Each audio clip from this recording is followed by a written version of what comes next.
All right, hey guys, we're back again with some more action. This time around we have Roller Coaster, Flossy. Also, beside me here now we have Chase. Hello, I'm here yeah. for this round.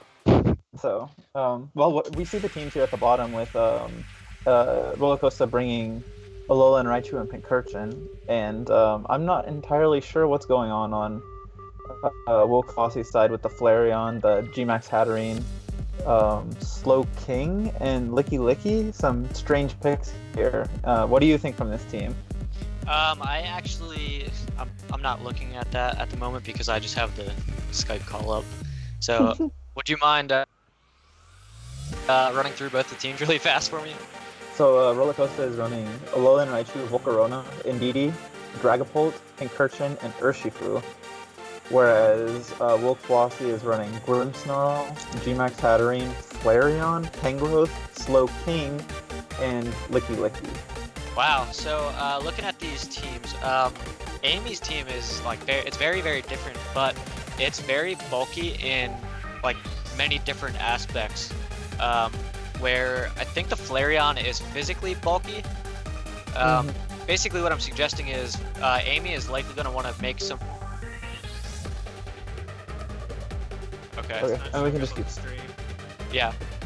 So Yeah. So sorry about that, guys. a little bit of another technical difficulty, but it should be good in a second. Yeah. So something to say about Roller Coaster's team really fast is we haven't seen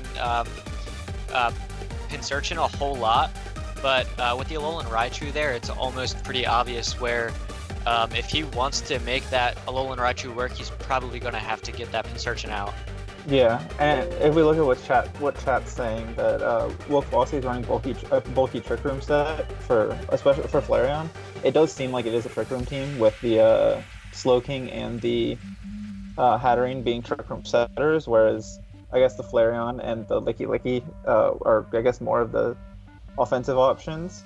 I'm not exactly sure what Licky Licky does outside of like Explosion, and that's about it. I don't know what other moves it gets other than that. I think it might get Power Whip, but I don't know.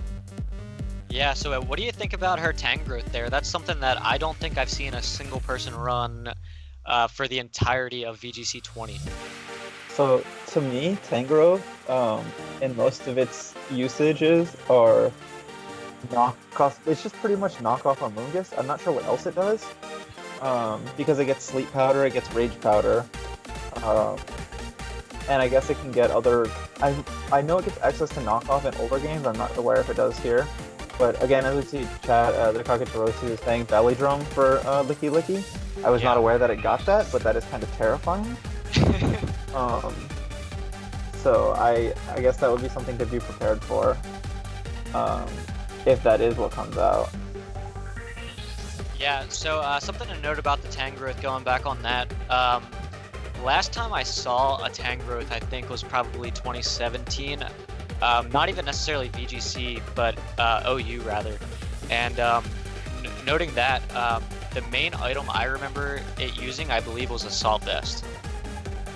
Yeah, if you want some Gen 7 OU knowledge about sets and things, I'm the person to go to because that was one of my favorite formats to play in. And Assault Vest Tangrowth pretty much shut down almost anything. People would even use it as a Volcarona counter. Not a very good one, but if you did get it on like less than 2 boosts, you could kind of revenge kill it with Rock Slide because it doesn't KO you with the +1 Fire Blast if you have the right set.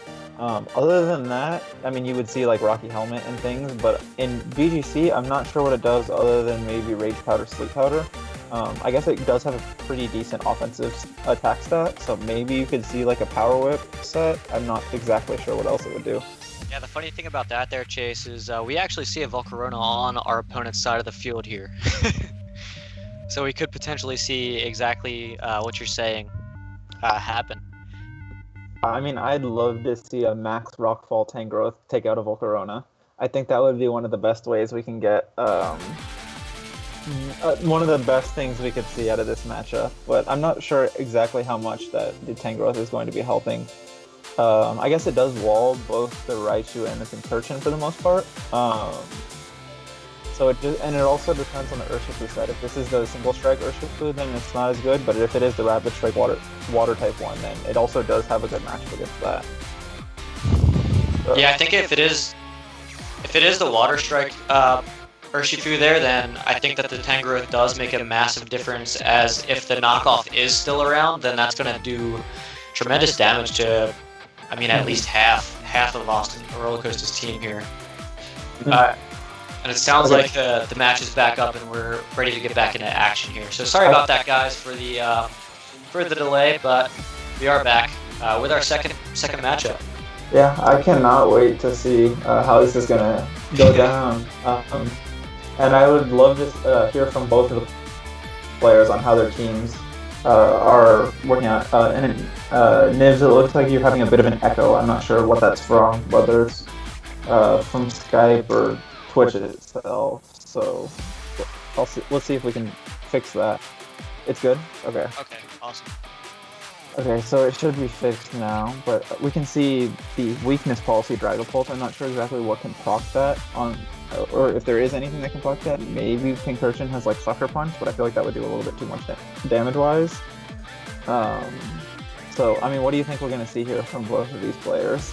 Well, I'm really excited about the Indeedee having safety goggles, as it's become something that's pretty common, but I'm more so excited about the weakness policy Dragapult, as that's definitely my favorite Dragapult to see it. But from Amy's side of the field, I think that we are going to need to see the Trick Room, as Rollercoaster's team hits some pretty speedy tiers here. Yeah, and something we didn't mention early on is that the Alolan Raichu is paired with both terrain setters for Indeedee and Pincurchin, and it does have access to both Expanding Force and Rising Voltage, so we can see some very powerful attacks in both terrains. Wow, that's really cool. So we do actually see it with the Indeedee here, coming up with the Psychic Terrain. So Expanding Force isn't going to be able to affect that Grimmsnarl, but it could do some medium to mediocre damage to the Flareon, as Flareon's got some bulk on it. I think this is pretty interesting to see, as we see, thinking about the Expanding Force versus the Rising Voltage here. But it looks like, interestingly enough, we see a Light Screen and a Helping Hand on this Indeedee. Both things that are, I guess, not necessarily uncommon, but you would usually see Protect in one of those spots as well. So, as we see a Dynamax from Flossie's side of the field. I mean, what do you think this is? Is this the Flareon or the Grimmsnarl? Yeah, it looks like it's the Flareon that's getting very big here. Yeah, I'm not exactly sure what Dynamax Flareon does, so we do see the Helping Hand come from the Indeedee. And the Light Screen from the Grimmsnarl, so we probably won't see that much damage coming out this turn, even though it is a boosted Expanding Force. Yeah, so that's only going to do about 20 to 25%. And Max Quake coming in return, and that should be enough to take out the Raichu. Yeah, and that Raichu does not have Focus Sash. I actually didn't see what the item was on it earlier. I'm not sure either. I couldn't see whenever we were looking through, but we can find out during game 2. This is interesting. Have we been sleeping on Flareon this whole time? Is it actually the metagame? It looks like it might be, especially paired with Grimmsnarl and Light Screen. Yeah, it's something I hadn't really thought of, but it's pretty interesting. Yeah, so if this Grimmsnarl is a screen setter, we could possibly see a Reflect coming up here, as this Dragapult appears to be physical. Not sure if Amy assumes that, but most Dragapults you see in VGC format are physical. Most of them are. Mm-hmm. And I'm not sure if Amy has seen the team that Rollercoaster is bringing. I believe it is Ashton Cox's team, so it is public information out there somewhere. But I do not know if, as we see the Dragon Dance come out from Dragapult, kind of counteracting the Reflect here, so maybe it will end up doing a lot of damage, and also stalling out the Flareon's max. We see Steel Spike coming in, possibly setting up some defense boosts there. Still doing so much damage to that Indeedee. I'm impressed by that damage. Yeah, I didn't realize how strong Flareon was. I thought it was kind of weak unless it was using a Fire-type move, so I think this is a pretty good showing for what Flareon can do, I guess, in this format. So, yeah. I mean, go ahead.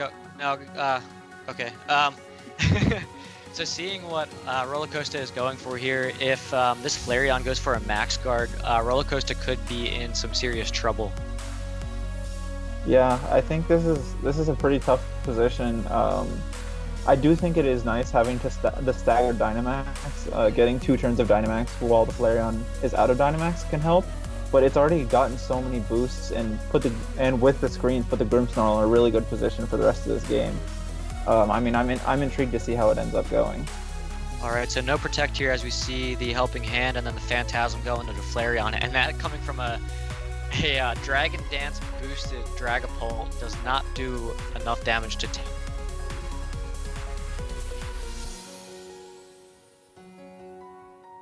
With how strong this Flareon has been so far in the early game, but we do see the weakness policy proc. So now this Dragapult is at +3 attack, and if the Grimmsnarl can't KO it soon, then it's going to be a tough position for Wolfslossy.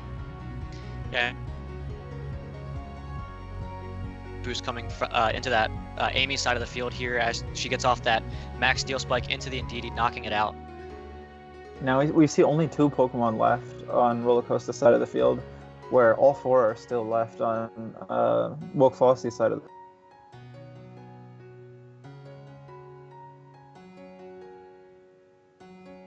kind of changed the dynamic of that. So, I mean, who do you think is in the better position here? I think Amy is playing very well and she's doing a great job. I could just be blindly impressed by how well the Flareon is doing, but let's not undermine the fact that the Dragapult is at +4 attack, I believe, or is it? It could possibly only be +3. Either way, I believe it's +3. Either way, that is a lot. Yeah, I think I'm just really surprised at how well that the Flareon did in getting boosts and kind of getting it to a point where it can stall out even a +3 Dragapult. As we'll see here, that the Grimmsnarl doesn't take all that much from the +3 Dragapult's Max Airstream. Yeah, that's got to be likely coming from Amy having the screens up and the boost coming from Steel Spike and Max Ground. As we see, the Max Ground came from Dig. Wow, I mean, another turn stalled out of this Dynamax here, and still no KOs from Rollercoaster's side of the field.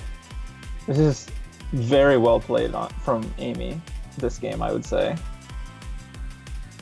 Yeah, so Rollercoaster predicting that Dig going into the Pinsirchin slot as he protects it and gets an Airstream off going into the Grimmsnarl slot, taking it down to about 30%.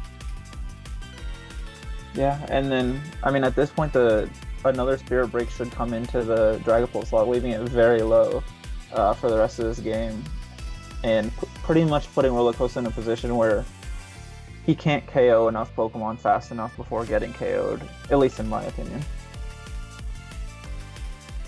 Yeah, so he does have the Dragon Darts. I don't know if that really means a whole lot. I mean, it is wildly boosted, so potentially it could do a lot to both. Well, it wouldn't do anything to Grimmsnarl. I don't really know what Rollercoaster would do here. Do you have any idea where he should go? Yeah, I'm not sure either. I think he's in a pretty tough position here, needing to get 4 KOs with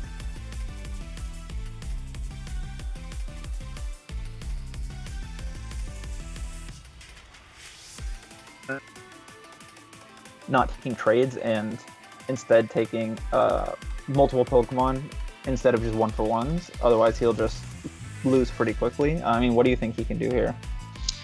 I don't think that there's a lot that he can do. I see him going for the Phantom Force, likely into the Grimmsnarl, which I don't know if that's the right thing to do, as it's only chip, and I think that this Pinsirchin outspeeds the Grimmsnarl. Yeah, no, I don't. I mean, at this point, I don't think that enough damage is going to be done by this Dragapult, and it's leaving itself open for Tangrowth going for any type of move into it to do a lot of damage here. So I don't know what the right call is here on Amy's end, whether or not to just sack this Grimmsnarl off and attack the Dragapult, but I assume that is what she will go for. Yeah, so we do see knockoff come in from the Tangrowth there. There's no item to be knocked off since the weakness policy was procced, so that's not doing as much damage as we could potentially see it later in this match. So, I mean, from here, it seems like the Hatterene plus the Tangrowth is just going to be enough. You can't really avoid any damage from the Hatterene, especially if the Tangrowth has the Rage Powder. So, like a Rage Powder Dazzling Gleam or even like a Rage Powder Trick Room, it seems very safe. So something Austin could have done there was Phantom Force into the Hatterene slot, as he's going to outspeed both of the other Pokemon, and Hatterene getting the Trick Room up, that means that the Dragapult is going to go last on the next turn. Yeah, another thing along with that to worry is if the Tangrowth does have the Rage Powder, because then you can just Rage Powder to take the turn of Phantom Force and then win the game the next turn. But I'm not sure if it does, so that's something we have to wait and see later this game or in the next game. Yeah, so it looks like this Pinsirchin is going to go for the Sucker Punch into the Hatterene slot, and that doesn't do hardly any damage as the Life Orb takes the Pinsirchin out, leaving this Dragapult all alone here to be knocked out by the Hatterene Dazzling Gleam.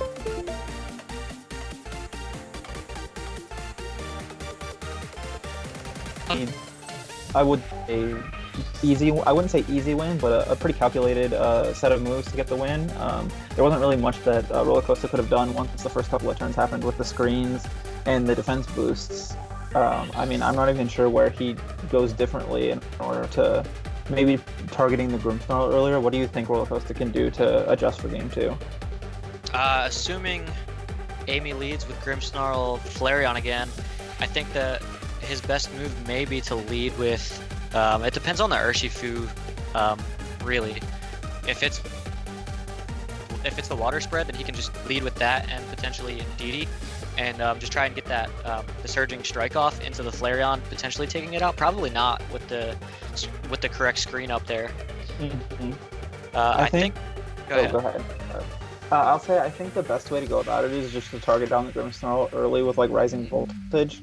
And then try to do damage from there with letting it only get up one screen or not letting it get multiple screens and multiple attacks off.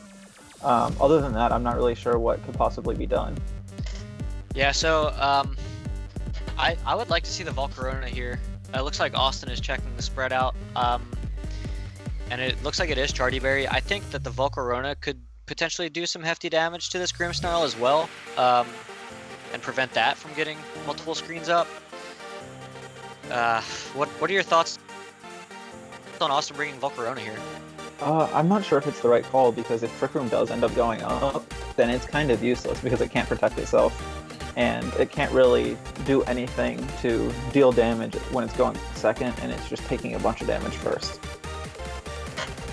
Yeah, so it looks like our players here are ready. Very excited to see what they went with. And it'll be interesting to see if it's the same leads or different leads this game.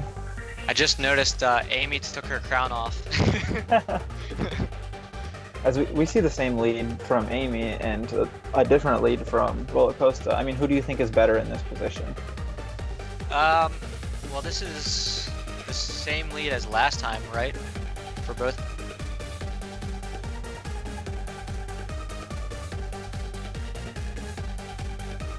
I think that this is actually better for Roller Coaster, as he could get that Rising Voltage off into the Grimmsnarl, as you previously suggested. If Amy doesn't max the Flareon, which she should in the face of two very super effective Pokemon versus the max ground, I don't know. I think it's either neutral or leaning more towards Amy here. I think the one thing that Roller Coaster has to realize is that whatever he does with Raichu this turn, he's probably going to get KO'd if he does not decide to switch it out. And so he has to try to make it a one-for-one trade here. Otherwise, he's not getting enough value out of this Raichu, in my opinion.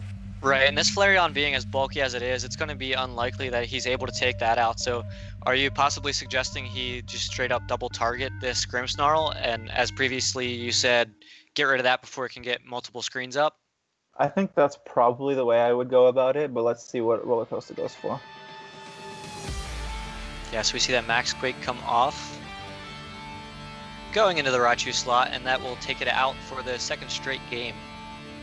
Yeah, and I think that's a trade you have to be willing to take if this is the lead that you're setting up, expecting the Flareon and Grimmsnarl. Yeah, I think you're right. So what do you think Roller Coaster has in the back here?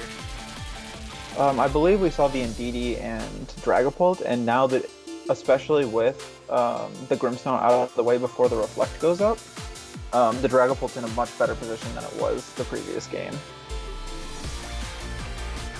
So, I mean, do you think that, I assume, as I said, this probably fares better for Roller Coaster than it did Game 1, but do you think he's in a better position overall, or do you think Wilk Flossie is still in a better position? I actually think that Austin is in a great position here. One, because he took a 1-for-1 trade, so now it's 3v3, and the only damage that has been done so far to all of these Pokemon that are left is Pincurchin's Life Orb. Now Amy has gone through one turn of Dynamax, and it has only boosted the special defense, which doesn't mean anything for the Dragapult, which is more likely to max. As we're about to see something that I kind of mentioned earlier in Team Preview as maybe a crazy idea, but Sucker Punching with a Life Orb Pincurchin into your own Dragapult. Not something I actually expected, but I said jokingly. Yeah. But we're actually, I believe, going to end up seeing it this turn, which is kind of crazy in my opinion. I honestly think that if he does do that, I think it wins the battle here. Yeah, I think it's a tough position if it does end up KOing this Slowking this turn. Not having any speed control and having the +2 Dragon on the field, and the game it just kind of is over. Yeah, so this, what do you think he's targeting here? I believe it's into the Slowbro, if we saw correctly, which, barring a Berry or a Focus Sash, should take it out this turn. And we see that it does. So this Tangrowth switching in this turn, all of our Pokemon have moved, which means that all she has in the back is Flareon. Yeah, I think this was a great adjustment in Game 2 for Roller Coaster. He realized that getting rid of the Grimmsnarl early enough is the best way to go about it, and maybe in Game 3 we'll see Wilk Flossie decide maybe I need to Reflect turn 1 to deal with this, maybe, or the Light Screen and the Steel Spike instead of just some way of boosting the defense to help deal with the Dragapult. Yeah, I think that I definitely agree with the Reflect turn 1 instead of the Light Screen, mostly because she does see the Raichu that's right in front of her face, but she's also expecting to clear it off the field in the same turn. Mm-hmm. Does that make sense? Yeah, no, I would agree, but the problem is if you don't go for the Light Screen, then the Grimmsnarl, again, just gets KO'd, and then the issue is the Flareon will take the Rising Voltage from the Pincurchin if that is what occurs, which probably isn't great. So I'm not exactly sure what the best move is on turn 1. Maybe it's making adjustments with the lead, or something else. I'm not exactly sure. Yeah, so we see the Max Guard double protect from Roller Coaster's side of the field here. Yeah, and a precautionary move just because there's nothing better to do when the Flareon is underground. Yeah, and the Dragapult is going to outspeed the Flareon, so it wouldn't be able to get the attack off anyway.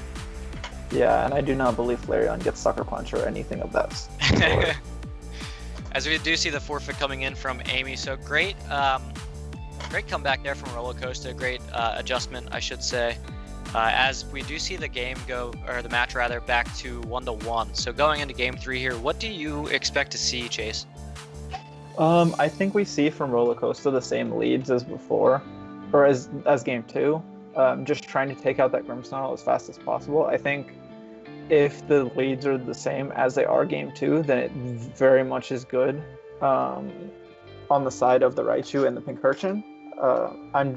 I'm not sure if Wilk Flossie is going to change up the leads if she feels she needs to or not. Maybe seeing like Hatterene Tangrowth. I'm not sure exactly what else to go with though. So what do you think we can see? I think it'd be kind of unique to see the Licky Licky in the back here, and that was kind of weird, but I never thought I'd be saying that. But anyway, I think it'd be kind of cool to see the Licky Licky in the back because we have already seen Rollercoaster go for the Max Phantasm several times, and Licky Licky being a normal type, it's not going to do anything, and it would waste the turn of Dynamax. Mm-hmm.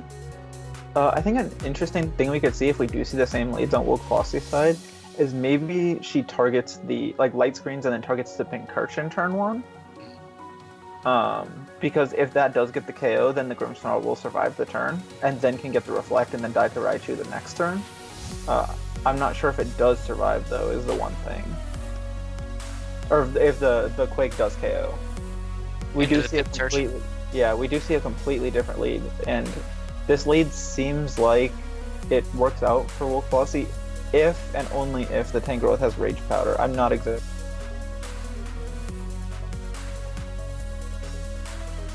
So, I mean, what do you think happened here? I'm still leaning more towards the Tangrowth having Assault Vest. I'm kind of expecting to see the knockoff coming from the Tangrowth again into the Raichu slot. And if Woke Flossy is smart, she'll likely protect the Slowking. Yeah, I think it really comes down to what happens this turn with the Slowking and the Tangrowth, because otherwise the Raichu is just going to end up doing too much damage too fast. So, I mean, what do you think that Woke Flossy has in the back? Draw into the Grimmsnarl. So we've seen 3 out of 4. Oh, and we see a Dynamax from the Tangrowth. Interesting. I mean, a Max Darkness, maybe a Max Grass to change the terrain. That could be interesting. I mean, what do you think we're going to see here? I think we're going to see a Max Darkness going into this Raichu. That would make sense. But it looks like that the Rising Voltage is going to come out from the Raichu. I believe that's what we saw. And yeah, that should just take out the Grimmsnarl on turn 1. Yeah. I mean, that's a rough trade, even if you do get the KO from Raichu, because now you don't get your screens up. And we do see Overgrowth changing the terrain. Oh wow, it doesn't even KO the Raichu. Yeah, it takes it down to 31 HP, as we see there, as it will go up a little bit because of the grassy terrain, up to 38.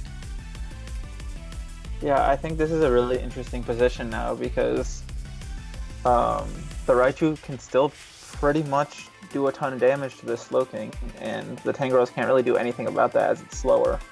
So I'm not exactly sure what the best play is here for Woke Flossy.